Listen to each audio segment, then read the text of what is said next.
আসসালামু আলাইকুম প্রিয় বন্ধুরা, আশা করি তোমরা সবাই আল্লাহর রহমতে ভালো আছো। ইউরফ্যান্সি ইউটিউব চ্যানেল থেকে তোমাদের সবাইকে শুভেচ্ছা ও স্বাগতম। বন্ধুরা, আজকের ক্লাসে আমরা এমএস ওয়ার্ডে লেটার স্পেসিং বা ক্যারেক্টার স্পেসিং এর কাজ করব। তার আগে আমরা জেনে নেই লেটার স্পেসিং বা ক্যারেক্টার স্পেসিং আসলে কি। বন্ধুরা, আমরা যখন এমএস ওয়ার্ডে কোনো ওয়ার্ড বা শব্দ লিখি তখন একটি ওয়ার্ডের মধ্যে যে লেটারগুলো আছে এই লেটারগুলোর মাঝে যে ফাঁকা জায়গা থাকে সেটাকেই বলা হয় ক্যারেক্টার স্পেসিং বা লেটার স্পেসিং। মনে করো এই যে একটি শব্দ ভিডিও, আমি এই ভিডিও শব্দটাকে একটু বড় করে নিই, তাহলে তোমাদের বুঝতে সুবিধা হবে। দেখো এই যে একটা শব্দ ভিডিও, এই ভিডিওর প্রথম আছে ভি, তারপর আছে আই। যে ভি এবং আই এর মাঝে যে ফাঁকা জায়গাটা আছে এটাকেই বলা হয় লেটার স্পেসিং বা ক্যারেক্টার স্পেসিং। আবার আই এবং ডি, এই আই এবং ডি এর মাঝে যে ফাঁকা জায়গাটা এটাকে বলা হয় ক্যারেক্টার স্পেসিং বা লেটার স্পেসিং। এই ক্যারেক্টার স্পেসিং বা লেটার স্পেসিং আমরা বাড়াতেও পারি, কমাতেও পারি। আমরা কিভাবে ওয়ার্ডের লেটার স্পেসিং বাড়াবো বা কমাবো সেটাই আজকের ক্লাসে শিখবো। তো চলো শুরু করি।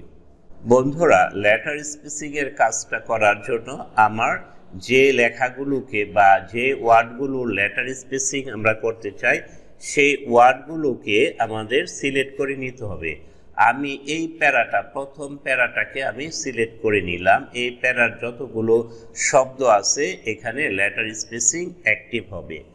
তো আমি যদি পুরো ডকুমেন্টের লেটার স্পেসিং করতে চাই তাহলে কিবোর্ড থেকে কন্ট্রোল-A চেপে পুরো ডকুমেন্টটা আমরা সিলেক্ট করে নিতে পারি। তবে আমি এখন শুধু প্রথম প্যারাটা আমি সিলেক্ট করে নিলাম। তারপরে কি করব, দেখো এই যে হোমে যাব, হোমে ক্লিক করব। হোমে ক্লিক করার পর দেখো এই ফন্ট অপশনের এই কোনায় ক্লিক করব। কোনায় ক্লিক করার পর এরকম ফন্ট ডায়ালগ বক্স আসবে। ডায়ালগ বক্স আসার পর অথবা তুমি মাউসের ডান বাটন ক্লিক করলেও এই যে ফন্ট, এখানে ফন্টে ক্লিক করবে।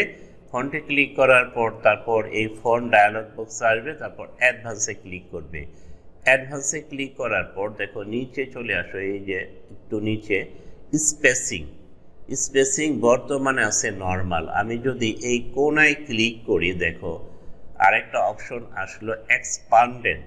দেখো এক্সপান্ডেড মানে বাড়ানো, স্পেসটা বাড়ানো। আর কনডেন্স মানে আরো ক্লোজ করা বা কমানো। তাহলে আমি প্রথমে স্পেসটা বাড়াই, এক্সপান্ড দিই। এক্সপান্ড দেওয়ার পর দেখো নর্মালি 1 পয়েন্ট এক্সপান্ড হয়। আমি যদি আরো বেশি বাড়াতে চাই তাহলে এই কোনায় ক্লিক করব। এই কোনায় ক্লিক করে আমি 2 পয়েন্ট দিলাম।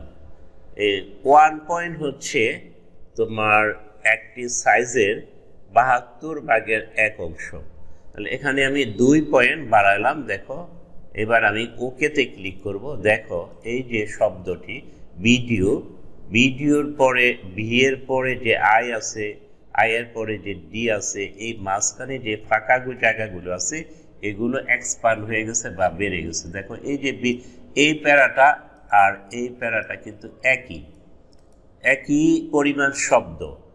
এটার দেখো এটা 1 2 3 4 5 লাইনে চলে গেছে, আর এটা 1 2 3 4 লাইনে। তার মানে আমরা এই দেখো আমাদের ক্যারেক্টার স্পেসিং বেড়ে গেছে। আচ্ছা, আবার আমরা ক্যারেক্টার স্পেসিং কমাতেও পারি। কমানোর জন্য আবারও সিলেক্ট করে নিলাম। সিলেক্ট করার পর মাউসের ডান বাটন ক্লিক করলাম, তারপর ফন্টে চলে আসলাম, অ্যাডভান্সে। এবার আমি যদি কনডেন্স দিই, দেখো কনডেন্স দিই, কত পয়েন্ট কনডেন্স দিব, 2 পয়েন্টই দিই।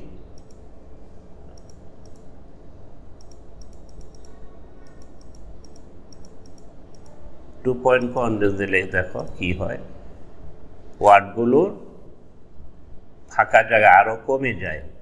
তা আমি আরেকটু চেঞ্জ করি, দেখো কি করা যায়, একটু কমে দেয় পয়েন্টটা, না 1 পয়েন্ট দিয়ে দেখি কি অবস্থা হয়।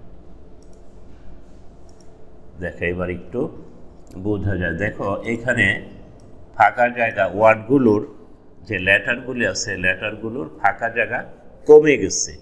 তো এইভাবে তোমরা প্রয়োজন অনুসারে কোনো ওয়ার্ডে লেটার স্পেসিং বা ক্যারেক্টার স্পেসিং বাড়াতেও পারো, কমাতেও পারো।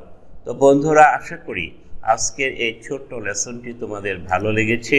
যদি ভালো লেগে থাকে তাহলে লাইক করো, কমেন্ট করো, শেয়ার করো, সর্বোপরি সাবস্ক্রাইব করো। তোমাদেরকে অসংখ্য ধন্যবাদ জানিয়ে এবং আগামী ক্লাস দেখার আমন্ত্রণ জানিয়ে শেষ করছি। আল্লাহ হাফেজ।